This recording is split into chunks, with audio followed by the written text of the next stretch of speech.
జై గురుదత్త శ్రీ గురుదత్త. మనం పాసురంలోకి అడుగుపెట్టే ముందుగా మన అమ్మ ఆండాళ్ళ తల్లిని అంటే గోదాదేవిని ఒక్కసారి నమస్కరిస్తూ ప్రార్థన చేసి ఆ తర్వాత పాసురంలోకి మనం అందరం కూడా అడుగు పెడదాం. ఎందువల్లంటే మన అమ్మ కృపా కటాక్షాలు మన అందరి మీద ఉండాలి కాబట్టి మన అమ్మని ఒక్కమారు మన అందరం కూడా ప్రార్థన చేద్దాం. నీళాతుంగస్తనగిరితటి సుప్తముద్బోజ్య కృష్ణం పారాజ్యం స్వం శృతిశతశిరసిద్ధమజ్జాపయంతి సోచ్చిష్టాయాం సృజనిగళితం యా బలాత్కృత్య భుంక్తే గోదా తస్యై నమ ఇదమిదం భూయ ఏవాస్తు భూయః. తెలుగులో నీలోన్నతస్తనగిరిచర్యలన్ నిదురించు శ్రీకృష్ణ సింహమును ప్రేమారమేల్కొలిపి ఉపనిషత్ సిద్ధమౌ శేషత్వార్హతను తెలియజెప్పి ఆ ముక్తమాల్యముల ఆతనిని బంధించి భోగించు గోదమ్మ నీకిదే వందనము వందనము పాదాభివందనము. మన అమ్మ ఆండాళ్ళ తల్లి ధనుర్మాస వ్రతాన్ని చేపట్టి నేటికి 19 రోజులు విజయవంతంగా పూర్తి చేసుకుని 20 రోజు అడుగుపెట్టిందనమాట. అమ్మ ఈ 19 రోజులు ఎంతో దివ్యమైన జ్ఞానాన్ని మనకి అందిస్తూ గోపబాలికల ద్వారా మనకు కూడా అమ్మ అందిస్తూ చక్కగా మనని అలా తీసుకెళ్తోంది. వేదోక్తమైనటువంటి ఈ తిరుప్పావైని చాలా చక్కగా అమ్మ మనకి ఈ 19 రోజులు కూడా అందించింది. ఈ 19 రోజుల్లో భాగంగా మొదటి రోజు అమ్మ కాలాన్ని ప్రార్థన చేసింది. రెండో రోజు శ్రీకృష్ణ చరణాలను పట్టుకోవాలంటే 6 నియమాలు ఉంటాయి. ఈ 6 నియమాలు ఈ వ్రతంతో పాటు చేయాలి అని చెప్పి అమ్మ తెలియజేసింది. మూడో రోజు పాసురం ద్వారా అమ్మ ఏం తెలియజేసింది? ఈ వ్రతం ఏదైతే ధనుర్మాస వ్రతం ఉందో అది చేయటం వల్ల మనం పొందేటటువంటి ఫలితాలను అమ్మ చాలా స్పష్టంగా చెప్పింది. నాలుగో రోజు ఈ వ్రతానికి కావాల్సింది మొట్టమొదటి స్నానం. మార్గశీర్ష స్నానానికి వర్షదేవుడు అనుకూలించాలని పర్జన్యుణ్ణి అమ్మ ప్రార్థన చేసింది. ఐదో రోజు అమ్మ యొక్క సకులు చాలా వేదాంతులు ధర్మ సూక్ష్మాలు తెలిసిన వాళ్ళు కూడా ఉన్నారు. వారు మనసులో భగవంతుడు ఏంటి మనలాంటి వారికి కనిపించడం ఏంటి అనేది అపోహతో ఉన్నారు. వాళ్ళ అపోహను కూడా అమ్మ పటాపంచలు చేసింది. తర్వాత ఆరో రోజు పాసనంలో అమ్మే తానే స్వయంగా గోపబాలికలు ఇంటికి వెళ్ళి అమ్మ ఒక్కొక్క గోపబాలికని అంటే ఇక్కడి నుంచి ఒక 10 గోపబాలికలను అమ్మ మేల్కొలుపుతూ వెళ్తూ ఉంటుందన్నమాట. అందులో భాగంగా మొదటి గోపబాలికని చాలా చిన్న పిల్ల ఆ అమ్మాయిని లేపడానికి అమ్మ వెళుతోందన్నమాట. వెళ్ళి తలుపు తడుతూ ఉంటుంది. పక్షుల ధ్వనులు వినిపించట్లేదా? ఆలయంలో శంఖధ్వని వినిపించట్లేదా? ఓహో నువ్వు చిన్నదానివి కాబట్టి నీకు తెలియదేమో, నేను ఎలా అయితే లేచానో ఆ గుర్తులు నీకు చెప్తాను అని చెప్పి అమ్మ చక్కగా 6వ పాసనం ద్వారా మనకు తెలియజేసింది. 7వ పాసనంలో ఆ లోపల పడుకున్నటువంటి గోపబాలిక ఈ బయట ఉన్న వాళ్ళందరికీ నాయకి అన్నమాట. ఆమెను అమ్మ లేపుతోంది. భరద్వాజ పక్షులు మాట్లాడుకుంటున్నాయి వాడి ఎడబాటు గురించి, నీకు వినిపించట్లేదా? అదేవిధంగా గోపబాలికలందరూ పెరుగు చిలుగుతున్నారు, అది కూడా వినిపించట్లేదా? ఓ నాయిక లేవమ్మా లే, నువ్వే పడుకుంటే ఎలాగా? మనం ధనుర్మాస వ్రతాన్ని ప్రారంభించాం శ్రీకృష్ణ ప్రేమతత్వాన్ని పొందడానికి, లేవమ్మా లే అని అమ్మ చక్కగా పలికింది, మేల్కొలిపింది. 8వ రోజు గుర్రం రూపంలో వచ్చిన కేసి దవడలు చీల్చినటువంటి దేవాది దేవుడైన శ్రీకృష్ణుని మనం సేవిద్దామని చెప్పి అమ్మ చాలా చక్కగా పాసురాన్ని గానం చేసింది. 9వ రోజున అమ్మ ఓ మామ కూతురా, నువ్వు మొగదానివి కాదు కదా, చెవిటిదానికి అంత అన్నా కాదు కదా, మా మాటలు వినిపించడం లేదా? నీ శ్రీకృష్ణుడు మీ ఇంట్లో ఉన్నాడు అనుకుంటున్నాం మేము, ఇంటి చుట్టూరు దీపాలు పెట్టావు కదమ్మా, రావమ్మా రా, మనం శ్రీకృష్ణ ప్రేమతత్వాన్ని పొందుదాం అని అమ్మ ఆండాళ్ళ తల్లి చక్కగా ఆ గోపబాలికలు లేపడం జరిగింది 9వ పాసనంలో. 10వ పాసనంలో అమ్మ చాలా స్పష్టంగా చెప్పడం జరుగుతోంది. శ్రీకృష్ణుడు పొరుగింటి దానివని మాకు తెలుసులే అమ్మా, ఓ అదృష్టవంతురాలా, కొంపదీసి నీకు కుంభకర్ణుడు నిద్ర ఏమీ దానం చేయలేదు కదా, రావమ్మా రా, వెళదాం పాసనాన్ని గానం చేసుకుంటూ స్వామి తత్వాన్ని పొందుదాం రావమ్మా అని 10వ పాసనం ద్వారా అమ్మ గోపబాలికని మేల్కొల్పింది. ఇంకా 11వ పాసనంలో అడవి నెమలి ఎలా అవుతూ ఉంటుందో అటువంటి కేశపాసాలు కలిగిందానా, మేము నువ్వు ఊరారా శ్రీకృష్ణ ప్రేమతత్వాన్ని గానం చేసుకుంటూ వస్తే పడుకున్నావా నువ్వు, లేవమ్మా లే వెళదాం అని చెప్పి అమ్మ 11వ పాసురం ద్వారా చాలా స్పష్టంగా అమ్మ చెప్పడం జరిగింది. ఇంకా 12వ పాసురంలో అమ్మ ఏం చెప్పిందంటే, వారు ఆ ఇంట్లో ఉన్న వాళ్ళందరూ నిత్యకర్మలన్నింటినీ వదిలేసి శ్రీకృష్ణ తత్వంలోనే ఉన్నారు. అంటే పాలు పిదక్కుండా అలా వదిలేయటం వల్ల అలా పాలు కారిపోతూ క్షీరధారం అయిపోయిందనమాట. అక్కడ పైనేమో కిందేమో క్షీర సముద్రం, పైనేమో మంచు, మధ్యలో ఏమో హృదయం శ్రీకృష్ణ కళ్యాణ గుణాలను తలుచుకుంటూ హృదయం ద్రవించిపోతుంది. అమ్మ మేము తడిసిపోతున్నాం పైన మంచుతో, హృదయం ఏమో శ్రీకృష్ణ కళ్యాణ గుణాలతో, క్రిందేమో పాలవర్షం పాలధార అలా వెళ్ళిపోతుంది. మేము తడిసిపోతున్నాం తల్లి, తలుపు తీవమ్మా అని గడప దగ్గరకు వచ్చి అడుగుతున్నాం అని చెప్పి అమ్మ చాలా స్పష్టంగా గోపబాలికను లేపడం జరిగింది 12వ రోజున. ఇంకా 13వ రోజున అమ్మ ఎంత చక్కగా చెప్పిందంటే, అక్కడ రాముడు కృష్ణుడు భేదాభిప్రాయాలు వస్తున్నాయని వాళ్ళిద్దరూ ఒకళ్ళేరా, మీరు కంగారు పడకండి, లేవమ్మా శుక్రుడు ఉదయిస్తున్నాడు, అదేవిధంగా బృహస్పతి అస్తమిస్తున్నాడు, ఇంకా పడుకున్న చాలేమ్మా రావమ్మా, శ్రీకృష్ణ ప్రేమతత్వాన్ని పొందుదాం మనం అని 13వ రోజు పాసురంలో అమ్మ చాలా స్పష్టంగా చెప్పడం జరిగింది. ఇంకా 14వ పాసురంలో వేదాంతమైన విషయాలు అమ్మ చాలా చక్కగా చెప్పింది. ప్రామాణికులు ఎలా ఉంటారు, ప్రత్యక్షం అనుమానం ఆప్తవాక్యాలను అనుసరిస్తూ ఉంటారు అని ఆ మూడింటిని ఉదాహరణలుగా తీసుకుని ఎర్ర కలువులు వికసిస్తున్నాయి, నల్ల కలువులు ముకుళించుకుంటున్నాయి అని చెప్పి లోపలున్న గోపబాలికని చక్కగా అమ్మ లేపడం జరిగింది. ప్రామాణికులు ఏదైతే పాటిస్తారో దాన్నే అనుసరించి వెళ్దాం, ఇది వేదోక్తమైంది అని అమ్మ చాలా స్పష్టంగా చెప్పడం జరిగింది. ఇంకా 15వ పాసురంలో గోపబాలిక చాలా దివ్యమైన జ్ఞాన సంపన్నురాలు. ఆ గోపబాలిక ఇదివరలో నేను వస్తాను అని చెప్పి లోపల అమ్మ పడుకుంది. ఆ గోపబాలిక అమ్మ అడుగుతోంది, వస్తావా లేవమ్మా అని అనగానే, అందరూ వచ్చారా అని లోపల నుంచి ఆ గోపాలు అడిగింది. అందరూ వచ్చారమ్మా, నువ్వే రా, ఇంకా పడుకుంటావేంటి, శ్రీకృష్ణ ప్రేమతత్వాన్ని పొందడానికి వెళ్తున్నాం, అంత విజ్ఞత కలిగింది, నువ్వే పడుకుంటే ఎలాగమ్మా, రావమ్మా రా అని అమ్మ 15వ రోజు పాసనంలో చాలా చక్కగా చెప్పడం జరిగింది. ఇలాగా 6వ పాసనం నుంచి 15వ పాసనం వరకు ఈ 10 మంది దివ్యజ్ఞాన సంపన్నులైనటువంటి వాళ్ళని లేపి మేలుకొలిపి అమ్మ శ్రీకృష్ణుని పొందడానికి, ప్రేమతత్వాన్ని పొందడానికి తీసుకువెళ్తోంది. ఇలా తీసుకెళ్తుంతో ఊర్లో చాలామంది కూడా అమ్మతో పాటు వెనువెంట వచ్చారు. అలా వీళ్ళందరూ కలిసి వెళుతూ ఈ దివ్యజ్ఞాన సంపన్నులతో పాటు అమ్మ కూడా వెళుతూ నందగోపుడి యొక్క భవనానికి వెళ్ళారు. అక్కడ రక్షకభటులు ఆపి కొన్ని ప్రశ్నలు వేస్తారు, దానికి సమాధానాలు చెప్పడం జరుగుతుంది 16వ పాసనంలో. తర్వాత 17వ పాసనంలో అమ్మ వాళ్ళ అనుమతి తీసుకుని కొద్దిగా లోపలికి వెళ్ళారో లేదో నందగోపుడు యశోద అదే తర్వాత 2-3 పడకలు కనిపిస్తాయి అన్నమాట, పానుపులు కనిపించగానే మొదటి 2 నందగోపుడు యశోద అని తెలుస్తుంది, మూడోది కొద్దిగా మసగ్గా ఏదో కాలికి కడిగి ఉన్నట్టుగా తెలుస్తుంది. సరే ఈ 2 పడకలు దాటి 3వ పడకకి వెళ్ళి అక్కడ గానం చేస్తారు శ్రీకృష్ణుడు అనుకుని. అప్పుడు బలదేవుడు లేచి, మీరు పొరపడ్డారు, ఇక్కడ శ్రీకృష్ణుడు లేడు, ఉన్నది నీలాదేవి భవనంలో ఉన్నాడని చెప్పి చాలా మెల్లగా ఎవరికీ తెలియకుండా అక్కడ బలదేవుడు వీళ్ళకి చెప్తాడు. వెంటనే వీళ్ళు నీలాదేవి భవనానికి చేరుకుంటారు. అయితే ఈ 18వ పాసనంలో ఏమి చెప్తోందంటే, ప్రతి దానికి పురుషకారం అనేది ఉంటుంది కాబట్టి కృష్ణావతారంలో నీలాదేవి పురుషకారంగా ఉంటుంది. అందుకనే అమ్మని ప్రార్థిస్తే గోపబాలికలందరూ కూడా చాలా చక్కగా అమ్మను ప్రార్థించారు. అమ్మను ప్రార్థించడం వల్ల అయ్యవారి దర్శనం అవుతుంది అని చక్కగా ఇక్కడ చెప్తోంది. అమ్మ దర్శనమే ప్రాథమిక దర్శనం. అమ్మ దర్శనం అయిన తర్వాత అయ్యవారి దర్శనం చేయాలి, ఎక్కడైనా సరే, ఎప్పుడైనా సరే, ఏ ప్రాంతంలో అయినా సరే. అందుకనే అందమైన దానా తామరలు ఎలా ఉంటాయో అలాంటి హస్తాలతో తలుపులు తెరవమ్మా, కృష్ణతత్వాన్ని మేము పొందడానికి కోసం వచ్చామని చెప్పేసి పిలుస్తారనమాట. ఇంకా 19వ పాసనం అంటే నిన్నటి పాసనంలో గోపబాలికలందరూ కూడా ఎంతో చక్కగా ఉదాహరణతో లేపినప్పటికీ కూడా అమ్మ లేవడానికి రావడానికి ఇష్టపడట్లా. వెంటనే క్షణకాలంలోనే స్వామివారిని వదిలించుకోవడానికి కూడా అమ్మకి కొంచెం కష్టంగా ఉందన్నమాట. అప్పుడు వెంటనే వీళ్ళు అంటారు, అదేంటమ్మా క్షణకాలం కూడా విరహాన్ని భరించలేకపోతున్నావా, ఏమిటమ్మా ఇది, మేము శ్రీకృష్ణదేవ ప్రేమతత్వాన్ని పొందడానికి కోసం వస్తే ఆయన కట్టేసి కూర్చోబెడతావా నువ్వు అని వీళ్ళు బయట నుంచి గోపబాలికలు కొంచెం కఠినంగా మాట్లాడతారు అమ్మ పట్ల. ఆ మాట్లాడంగానే అక్కడికి పాసురం నిన్న పూర్తవుతుంది. ఈరోజు 20వ పాసురంలో గోపబాలికలు ఏమన్నారు, లోపల నుంచి నీలాదేవి ఏమన్నది అనేది ఇవాళ మనకు తెలుస్తుంది. ఈరోజు అమ్మ ఏమని కీర్తిస్తున్నారు అక్కడికి అయిపోయింది. 20వ పాసనంలో అమ్మని కీర్తిస్తే స్వామికి ఆనందం, అమ్మని ఆరాధిస్తే స్వామికి ఆనందం, అమ్మని అలంకరిస్తే స్వామికి ఆనందం.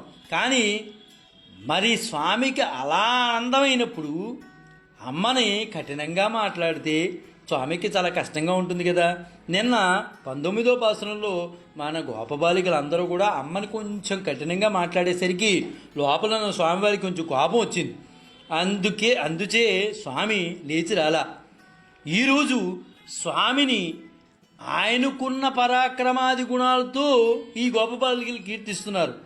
ఆయనలో ఉండే జ్ఞానం, శక్తి, బలం, రుజుత్వం ఇలాంటి గుణాలతో వీళ్ళు స్వామిని కీర్తిస్తున్నారు. ఎందువల్ల అమ్మని కొంచెం కఠినంగా అనేప్పటికీ స్వామికి కోపం వచ్చింది. ఇప్పుడు స్వామిని వశపరుచుకోవాలనే ఉద్దేశంతో వీళ్ళు స్వామి గుణాలని కీర్తిస్తున్నారు.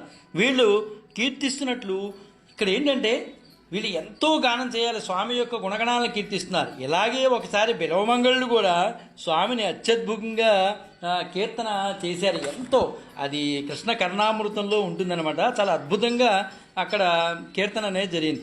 వక్షస్థలే చ విపులం నయనోత్పలే చ మందస్మితే చ మృదులం మదజల్పిచే చ బింబాదరే చ మధురం మురళీరవే చ బాలం విలాసనిధిమా కలయే కదాను వక్షస్థలే చ విపులం నయనోత్పలే చ మందస్మితే చ మృదులం మదజల్పిచే చ బింబాదరే చ మధురం మురళీరవే చ బాలం విలాసనిధిమా కలయే కదాను.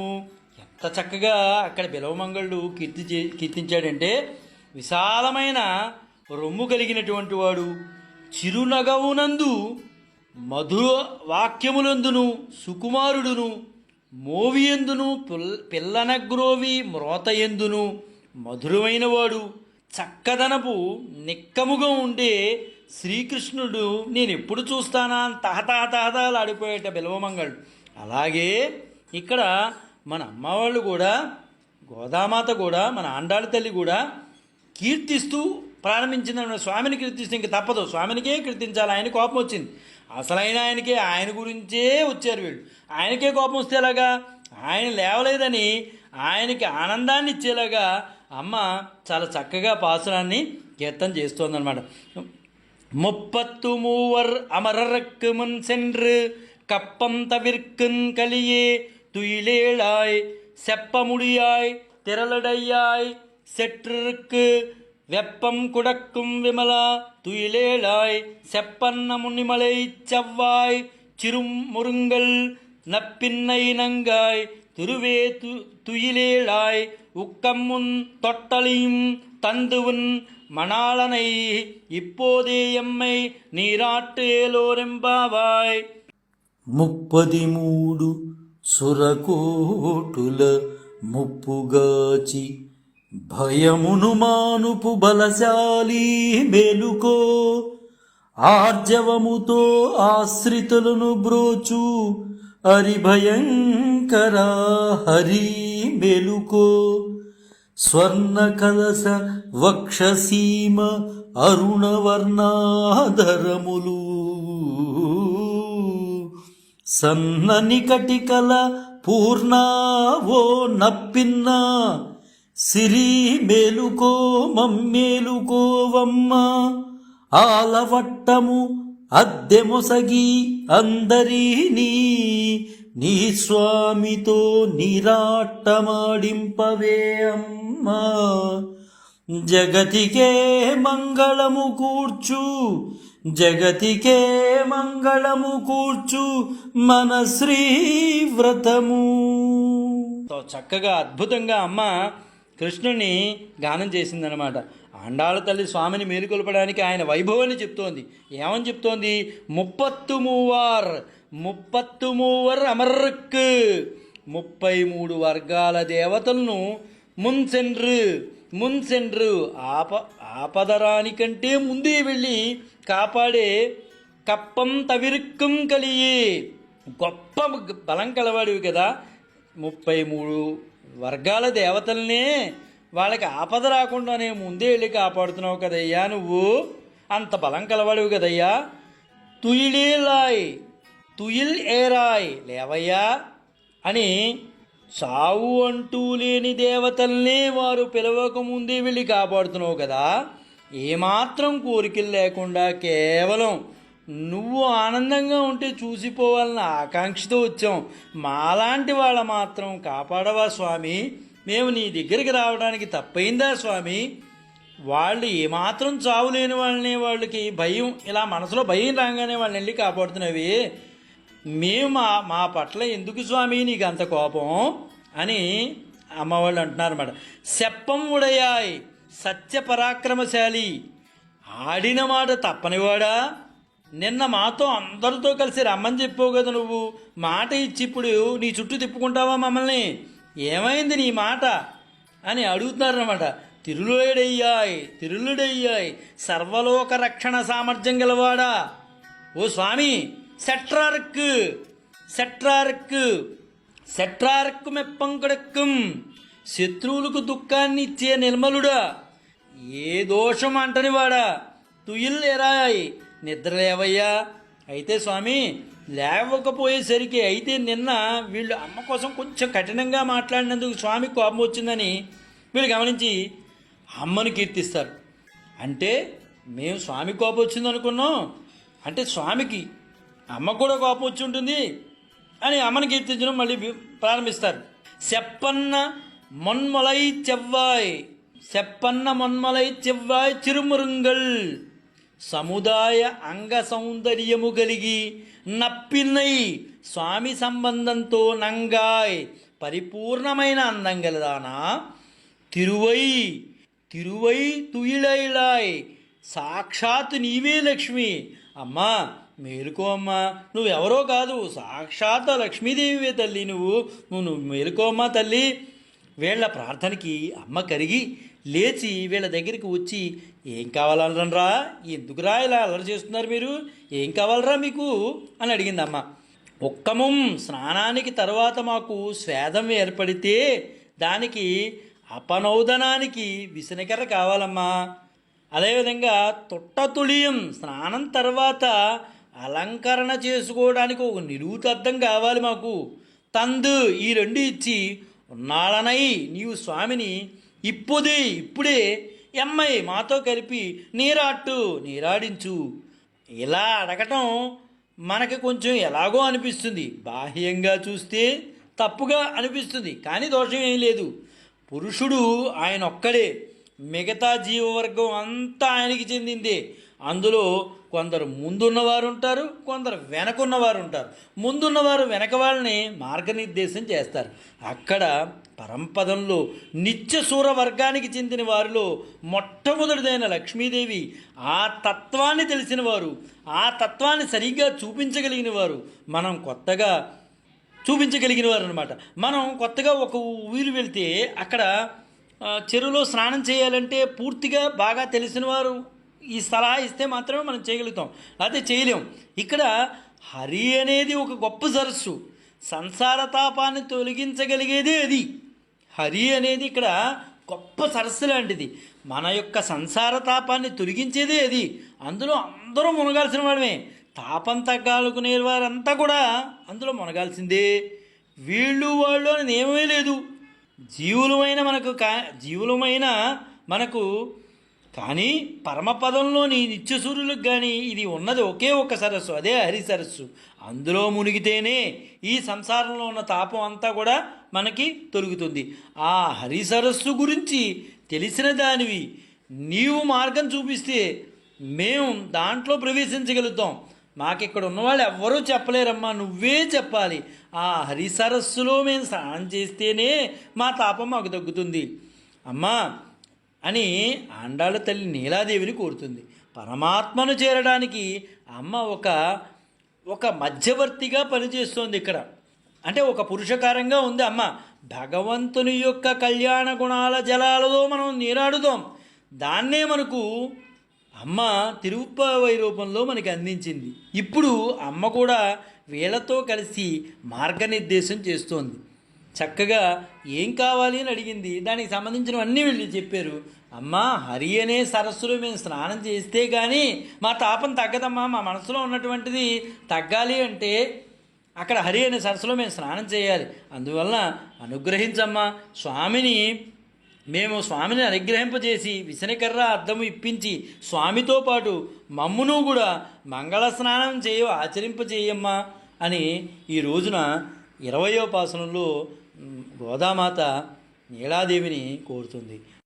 ఈ 20వ పాసనం మాట్లాడుకున్నప్పుడు ఖచ్చితంగా ఒక ఉపనిషత్ వాక్యం అయితే మనకి గుర్తుకొస్తుందండి. యదానజ్యస్యంతమానా సముద్రే అస్తం గచ్చంతి నామరూపే విహాయ. చాలా చక్కగా ఒక ఉపనిషత్ వాక్యం అండి ఇది. ఏమని చెప్తుందంటే, నదులన్నీ ప్రవహించి సముద్రంలో చేరినట్లు అందరూ ఒక సముద్రాన్ని చేరాలి, అందులో స్నానం చేయాలి. స్నానం చేసి ఏమవుతాము? నదులన్నీ ఎట్లా నామరూపాలు లేకుండా, అనగా తమ పేరు కానీ రంగు కానీ రుచి కానీ తొలగి అవి సముద్రంతో ఏకరూపం అవుతున్నాయో, ఒకే గుణం కలిగి అవుతున్నాయో, అట్లాగే మనం కూడా భగవానునితో చేరాలి. భగవానుని కంటే వేరే రూపం కానీ నామం కానీ లేకుండా భగవానునితో సమానమైన ధర్మాలను పొందాలి. అదే ఇక్కడ స్నానానికి అర్థం. ఆ స్నానమే అమ్మ చేయించాలి, ఆ అమ్మే చేయించాలి. అమ్మ సంబంధం చేతనే పరమాత్మ మనకు దగ్గరవుతున్నాడు. ఆమె ద్వారా వెళ్ళిననే పరమాత్మ మనను ఆదరంతో స్వీకరిస్తాడు.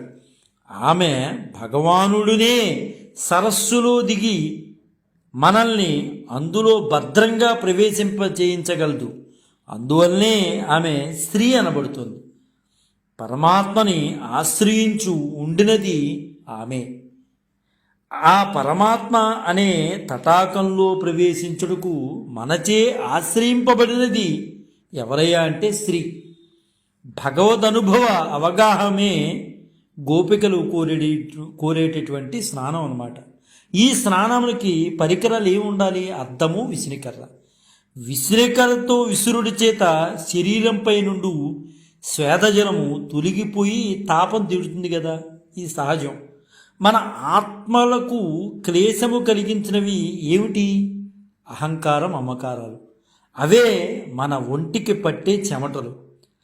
నమః అనే విసనకర్రతో విసురుకుంటే మన లోపల పుట్టే అహంకార మమకారాలు తొలగిపోయి నేను కాదు, నాది కాదు, అంతా వాడే, అంతా వాడిదే అనే భావన కలుగుతుంది.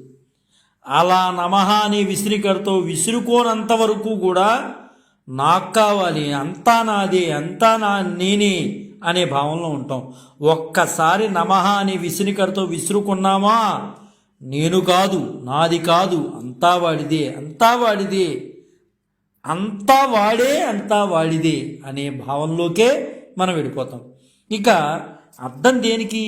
ఒక్కసారి ముఖం ఎట్లా ఉంటుందో చూచుకునేందుకు అద్దాన్ని ఉపయోగిస్తాం. అంటే మన ఆత్మస్వరూపాన్ని చూచుకునేందుకు ఉపయోగించే మంత్రమే ఇక్కడ అర్థం. ప్రణవమే ఆ మంత్రం.